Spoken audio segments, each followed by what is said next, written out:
同时还从事中医推拿的宝妈。这10年来，我不乏会碰到各色各样的大病小病，以及一些日常护理问题，甚至看到很多宝宝因长期打针吃药，导致身体变差，从小就变成了一个药罐子，心痛不已。别的我不敢说，在应付孩子这方面，我很有自己的一套方法，也帮助了上千个宝宝提高了体质。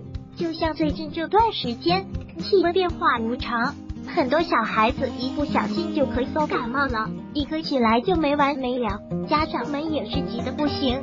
来问乔姐的家长呢，相比平常尤为多，一天下来甚至乔姐都回复不过来。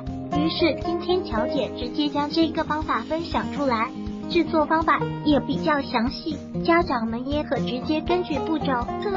详细的内容如下：冰糖柚子皮水制作步骤：一、现在的柚子表皮一般都有一层蜡，所以我们要用盐在柚子上搓一下，洗干净了就可以进行下一步了。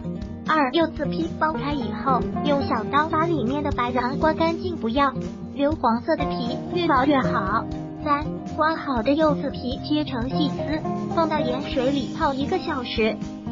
4、趁到泡柚子皮的时候，把柚子的外层膜和籽去掉，剥成小块，不用剥太小，因为煮的时候它们会自己散开。5、都准备好了之后就可以开煮了，锅里放半锅水，加几块冰糖，等冰糖化了之后，把泡好的柚子皮放到糖水里煮一下，让它吸了冰糖水的甜味之后，就可以把柚子肉倒进去了。6、先开大火煮开，再转成小火。7、大概要40几分钟。8、40分钟过后，水分基本上耗干了，柚子茶也变成了深黄色。放凉后，把蜂蜜加进去。乔姐温馨提醒：1岁以下的宝宝，乔姐是不建议使用蜂蜜，家长可将蜂蜜替换成冰糖。搅拌均匀，装瓶收工。由于我拿的瓶子太大，装进去只有半瓶。用法：用了开水泡服，每天2次即可。如果喜欢本视频，请分享并订阅本频道。